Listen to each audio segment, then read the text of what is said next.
Si ton réservoir à inspiration ou ton énergie du changement est déjà rempli à ras-bord, franchement, entre toi et moi, je te suggère d'aller courir, nager, discuter ou partager autre chose. Sinon, je t'invite à rester là, te poser calmement, peut-être même fermer les yeux si c'est possible et écouter cet épisode. Je voulais commencer par ce message de Roman. Je vous ai découvert un lundi complètement par hasard quand je prenais le bus. Alors que je souffrais d'un stress extrême tous les lundis matins pour aller au lycée, j'étais stressé jusqu'à en vomir. Alors maintenant que je sais gérer mon stress, je vante vos mérites tout le temps. Je voulais vous remercier de m'avoir sorti d'une spirale infernale. Ce que vous faites est incroyable. Au début, je voulais taire le nom de Romane car c'est un magnifique prénom mais pas très courant. Je voulais pas qu'elle soit reconnue, peut-être même auprès de ses amis à qui elle m'a conseillé. Mais elle m'a indiqué que ça lui ferait très plaisir, et donc j'ai gardé son prénom. Et je lui ai aussi glissé que malgré mes 20 ans de différence, elle pouvait utiliser le tu. À la lecture de ce message, j'ai eu le double effet qui se coule. Waouh! Et tout de suite après, j'ai fait ouf. C'est un peu à cause de Roman que mon programme a été complètement chamboulé. Donc après le waouh et le pff, je me suis questionné sur où j'allais, sur le contenu et sur la suite de ce podcast. Je me suis alors questionné sur tous les sujets que l'on a déjà abordés ensemble. Et là, je me suis refait waouh. On a parlé d'ego, de temps, de pleine présence, d'amour de soi. De tellement de sujets qui peuvent suffire pour changer une vie. Imagine que même si tu n'as pas réécouté le moindre épisode ou que tu n'as même pas reçu une seule newsletter, on a déjà passé plus de 6 heures ensemble sur les 4 derniers mois. Tu ne t'en es peut-être pas rendu compte, mais je viens de faire une pause de environ 10 jours pour une semaine qui a été extrêmement enrichissante et qui m'a encore apporté un nouveau prisme, une nouvelle vision encore plus riche de la vie. Pendant cette semaine, j'ai eu la chance d'échanger avec beaucoup de personnes très riches, mais aussi avec plusieurs auditeurs, et j'ai pu me rendre compte que j'avais envie de réaborder certains sujets ou certains termes d'une autre manière, avec la vision du Sylvain d'aujourd'hui, qui n'est plus celle d'hier. Dans cet épisode un peu de reprise, un peu comme si je démarrais une nouvelle saison, je vais revisiter quelques thèmes principaux avec ce nouveau prisme, avec cette nouvelle paire de lunettes qui va nous permettre à tous les deux d'avancer vers la vie dont on a toujours rêvé. Bienvenue à toi, tu es sur le podcast Dépasse-toi. Je suis Sylvain Viens et je partage avec toi tous les sujets qui m'ont permis et qui te permettront d'atteindre une vie riche, épanouie et pleine de sens. Si tu veux profiter de chaque épisode dès qu'il sort le mardi, je te conseille de t'abonner via ton lecteur de podcast. Et surtout, tu peux le partager aux personnes à qui tu tiens et qui pourraient aussi en bénéficier. Et pour aller encore plus loin avec moi, tu peux te rendre sur mon site sylvainviens.com et t'inscrire à la newsletter. Waouh, c'est un peu ce que je me suis aussi dit quand j'ai fait vraiment le tour de tout ce qu'on a parcouru ces derniers mois. Et pour te dire, j'avais complètement oublié certains épisodes. Alors pas le contenu qui y est, parce que le fond c'est moi, c'est tout ce que j'ai envie de te transmettre, mais plutôt sur la forme. Par exemple, j'ai reçu un mail de Mathieu qui me disait que son épisode préféré c'était celui des glaçons. Et je t'avoue que je suis resté complètement pantois devant son mail. Je me suis posé la question, mais de quel épisode il me parle ? Puis j'ai réécouté l'épisode 13 sur le changement, et j'ai visualisé à nouveau ces pauvres cubes de glace qui pleuraient avant de passer à l'état liquide, pour enfin nous remercier à l'état gazeux. Et au vu des retours que j'ai eus de certaines personnes, je crois que certains sont passés par cet état. Certains m'ont même confirmé avoir arrêté les épisodes, parce que c'était un peu trop difficile à certains moments, et être revenu dessus par la suite. Je voulais donc passer 15 minutes avec toi pour reparcourir ensemble quelques thèmes fondamentaux. Par exemple, on a pas mal parlé de croyances et de conditionnement. J'avais utilisé le terme de la domestication dans l'épisode 1. Je crois que c'est vraiment la base de tout. Mais vraiment. Je suis pas philosophe, je suis pas anthropologue, je suis encore moins sociologue. Mais je sais que cette base, c'est vraiment ce qui est la base de tout. Même si tu es issu d'une famille bien sous tout rapport, il est fort possible que tu aies intégré des choses qui sont complètement erronées. À n'importe quel moment de la journée, tu dois te questionner sur le bien fondé de tes pensées ou tes actions. Je ne sais même plus si j'ai déjà pris l'exemple. Mais combien de fois j'ai entendu dire « il ne faut surtout pas se contredire devant ses enfants ». Selon moi, c'est complètement faux.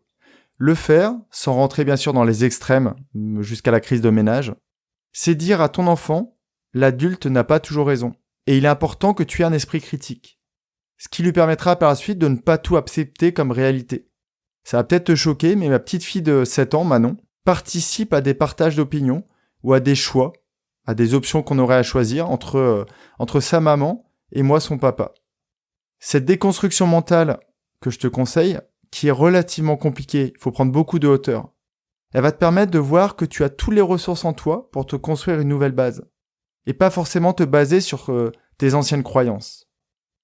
On a aussi beaucoup parlé d'ego, d'autocritique, de petit loup noir. Si tu as besoin de te visualiser cela, imagine que ce sont les couches qui se sont ajoutées à ton toit, celui que tu étais avant que la vie et toutes ces tempêtes ne t'abîment, ou te fassent changer, positivement ou négativement. C'est lui que tu entends dans ta tête qui te dit que tu n'y arrives pas, que tu ne peux pas y arriver, ou que tu crois pas en toi. Mais je suis sûr qu'au bout de 6 heures d'écoute, il a déjà perdu une grande partie de sa puissance. Et même que tu arrives, pas forcément à le faire taire, mais à le rééduquer pour qu'il te parle d'une manière plus sympathique, et qu'il te suggère des paroles qui te font vraiment avancer. Plus cet ego est faible, plus c'est toi, le petit Grégoire, le petit Thomas, la petite Chloé, ou encore la petite Juliette, qui ose t'exprimer, et qui ose te dire que tu es déjà en train de changer, que la vie peut être magnifique. On a aussi beaucoup parlé des comportements que tu te dois, cette autocompréhension, cette autocompassion, tout ce qui se rattache à l'estime de toi. On a passé pas mal de temps sur le sujet et j'espère vraiment que tu as compris que pour aimer les autres, il faut que tu t'aimes. Et ça n'a rien d'égoïste. J'ai bien utilisé le « il faut que » car c'est vraiment extrêmement fondamental. C'est l'essence de tout. Quand tu ne t'aimes pas, tu crois que tu ne peux pas changer. Tu t'en sens pas capable. Et donc tu n'essayes même pas. Dès que toi, tu seras plein ou pleine, tu pourras utiliser le surplus pour les autres.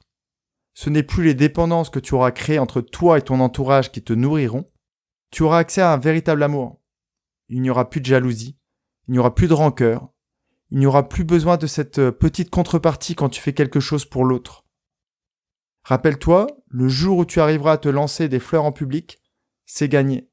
Franchement, oser se dire « merci pour ton compliment », c'est vrai que je suis très fier de moi.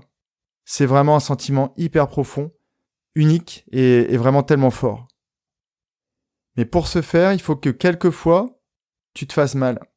Il faut que tu fasses preuve de volonté pour avancer. Souvent, tu auras envie de faire des pas en arrière, de revenir dans la zone de confort, cette petite bulle, ce petit lieu où tu te sens si bien. Mais dis-toi que la vérité n'est pas ailleurs, elle est juste devant tes yeux.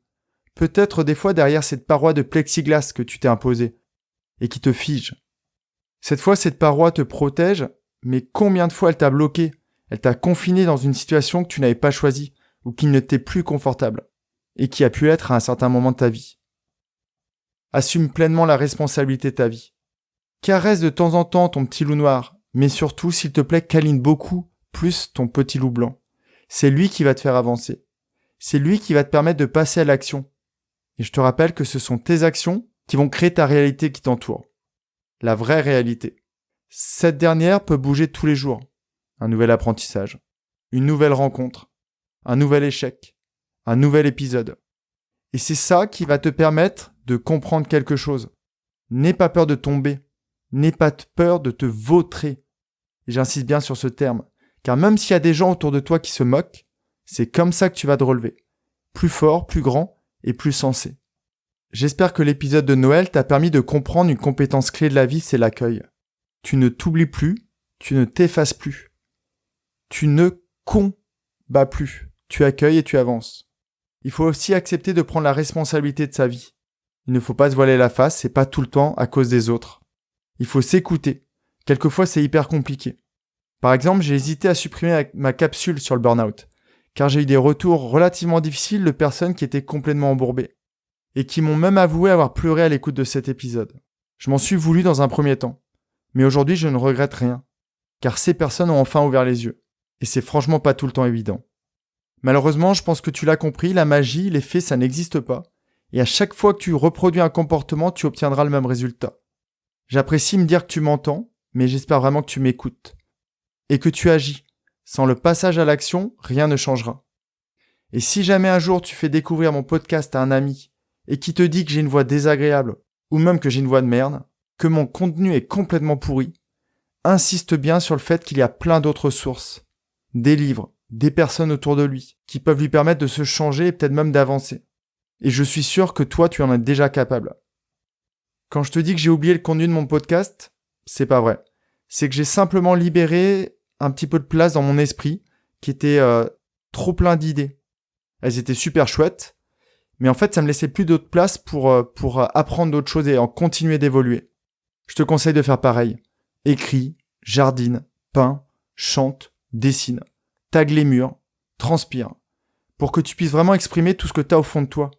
Fais sortir tes idées pour pouvoir en acquérir d'autres, encore plus belles que les précédentes. Tous les matins, dis-toi, si je meurs ce soir, qu'ai-je envie de dire, de faire ? Et tu verras que tu n'auras même plus envie de passer une heure devant une série insipide. Tu n'auras même plus envie de passer une heure à te chamailler avec tes amis, tes enfants ou ton conjoint, parce que tu les aimes, du plus profond de ton cœur. Le temps, je me répète, c'est la seule ressource qui n'est pas renouvelable. Tu ne la récupéreras jamais. Mais dis-toi qu'il t'en reste tant. Vraiment. Même si aujourd'hui tu as 70 ans. Il reste encore de belles années pour faire de belles choses.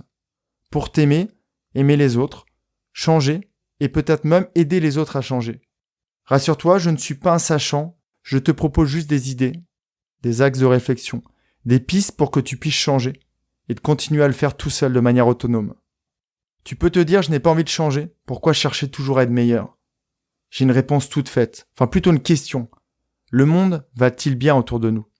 Tout roule, ne change rien, ne changeons rien, restons dans l'état actuel. Pour ma part, je suis sûr à 10 000% que tout peut changer. Tout, vraiment. Et j'ai tellement envie que Manon un jour nage avec des tortues et des dauphins. Et toi, moi, on va se planter. Sûrement. Encore. Beaucoup de fois. Mais on va essayer, on va apprendre, on va se relever et on va continuer. Je me répète encore une fois, la vie peut paraître pas très facile. Mais elle est tellement belle. Tellement riche, tellement épanouissante, voire vibrante à ce que je ressens ce matin.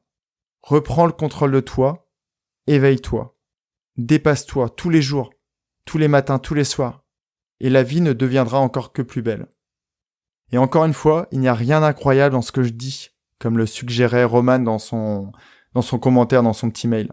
Je ne suis pas incroyable, je ne le serai sûrement jamais. J'essaye juste de te faire ouvrir les yeux sur ce que pourrait être ta vie, le jour où tu t'aimeras pleinement et que tu mettras en place tous les ingrédients qui feront basculer ton ancienne vie vers une vie riche, plus épanouissante et avec beaucoup plus de sens. Merci énormément du temps que tu m'accordes. Vois-le comme une sorte d'investissement, non pas financier mais humain, pour la suite. Je n'aurais jamais pensé te suggérer de proposer ces épisodes à des jeunes adultes, donc je suis en train de faire évoluer ma vision des choses et des gens qui sont derrière leur smartphone. Je te dis à jeudi pour la newsletter, je vais pas te mentir, j'ai aucune idée de ce que je vais t'y raconter, mais ce sera sûrement la digestion de cet épisode et des thèmes qu'on vient à nouveau d'aborder. Sûrement encore des idées, des pistes pour aller plus loin, plus vite, plus fort. En attendant la reprise de la série sur l'épanouissement et l'épisode spécial pour David, je te souhaite la plus belle des journées, la plus belle des semaines. Prends bien soin de toi, du vrai toi, celui qui se cache derrière toutes ces épaisseurs. Et je te dis à jeudi, j'espère.